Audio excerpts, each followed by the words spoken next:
Selamat siang.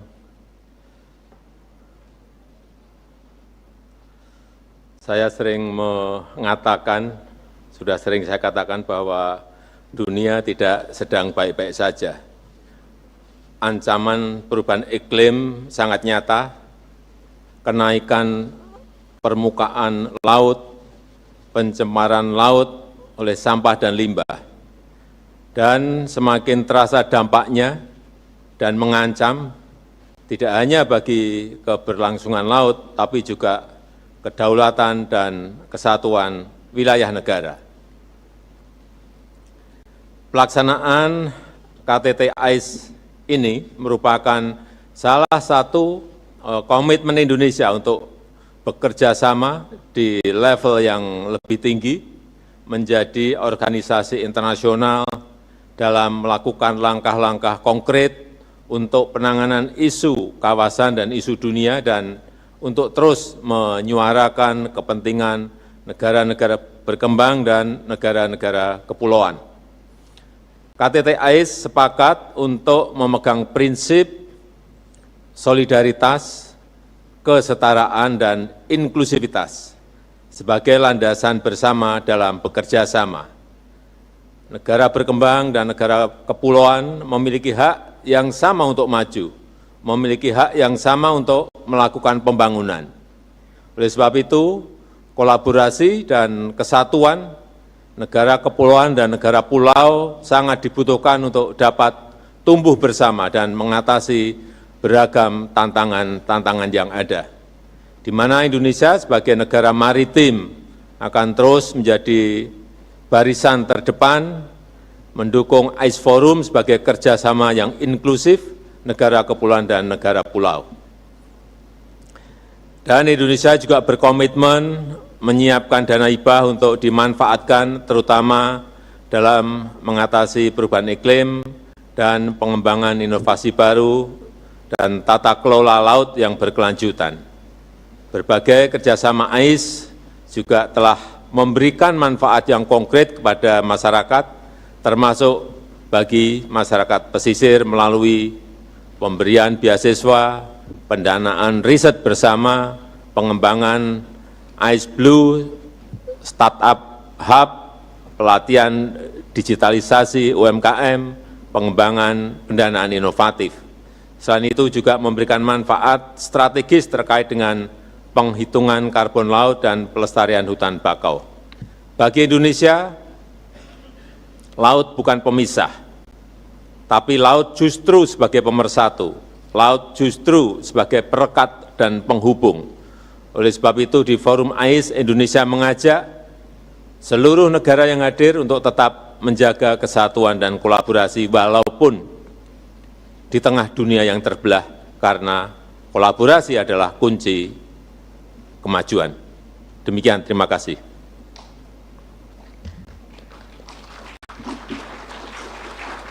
The President welcomes 3 questions. We will now give the floor for the first question.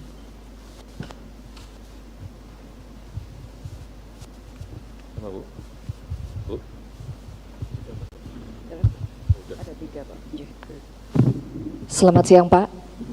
Izin saya Galuh Praba dari TVRI Bali. Dalam pertemuan KTT AIS, Indonesia akan memimpin negara pulau dan kepulauan tentunya untuk bersinergi, Pak, dalam upaya mengembangkan inovasi yang tadi Pak sampaikan untuk mengatasi permasalahan global, khususnya krisis iklim dan sampah plastik.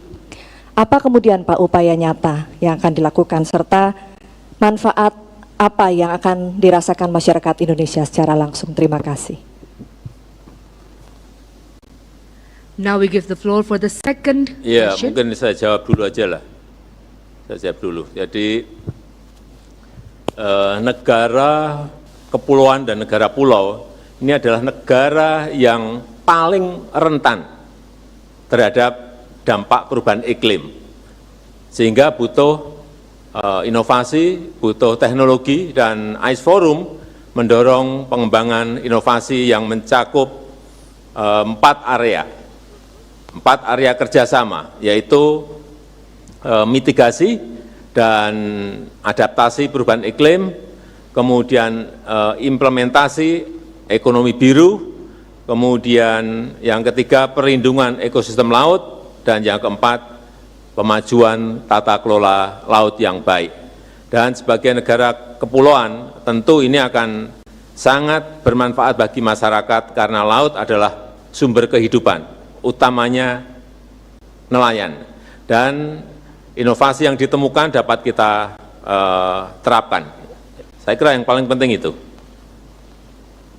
Now we give the floor for the second question.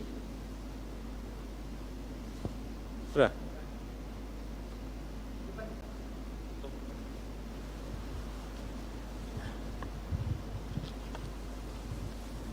Good afternoon, Mr. President. I'm Ito from NHK Japan.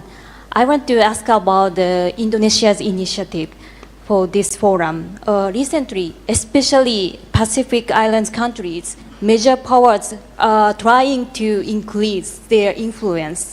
Amid this situation, Indonesia is as one of the global South leader.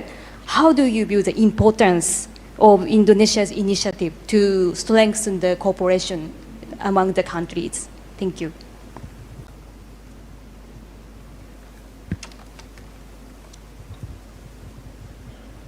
Yeah, at the time when many parties choose rivalry, Indonesia chooses to strengthen cooperation and collaboration. That is inclusive with many countries as possible. At the time when many parties prefer long discussions, Indonesia chooses concrete cooperation, whose benefits can be felt immediately by the people.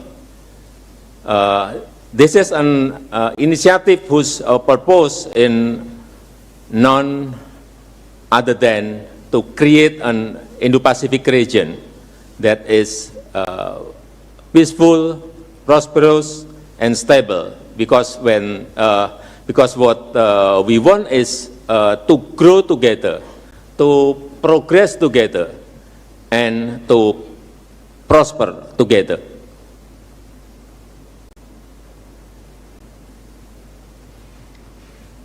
Thank you. And now we Sudah give... saya kira? Masih? Sudah sekali, satu lagi. We will now give the floor for the third and last question. Nih. Terima kasih Pak Presiden. Saya Mahdi Pak dari Harian Kompas. Ada dua pertanyaan mengenai... Satu saja. Baik Pak, saya cut jadi satu Pak. Oke. Mengenai konsep blue economy Pak Presiden, kita kan beberapa tahun ini kita membicarakan mengenai green economy, dan itu green economy Pak, tarik menarik dengan antara negara maju dan negara miskin berkembang sangat kencang seperti itu. Nah, bagaimana Indonesia sebagai pemimpin di forum AIS ini bisa memastikan bahwa konsep blue economy itu benar-benar berkeadilan untuk negara-negara kepulauan dan pulau, termasuk Indonesia dalam hal ini. Terima kasih Pak.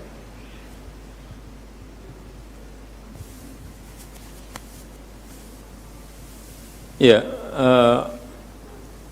potensi ekonomi biru sangat besar di negara kita, juga di negara-negara kepulauan dan negara pulau, dan perlu dimanfaatkan agar berkelanjutan, agar bisa menjadi pilar pertumbuhan, menjadi pilar kesejahteraan rakyat.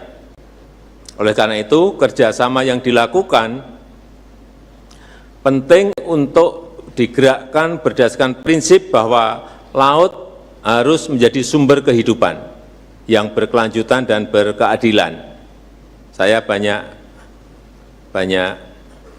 bertanya juga ke negara-negara kepulauan dan negara pulau lainnya, baik Presiden maupun Perdana Menteri, polisi apa yang sudah dilakukan di sana, dan AIS Forum telah menyepakati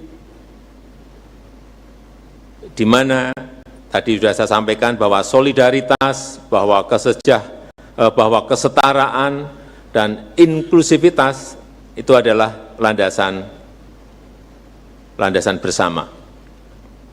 Oleh karena itu, kerjasama yang dilakukan penting untuk digerakkan berdasarkan prinsip bahwa laut itu sumber kehidupan.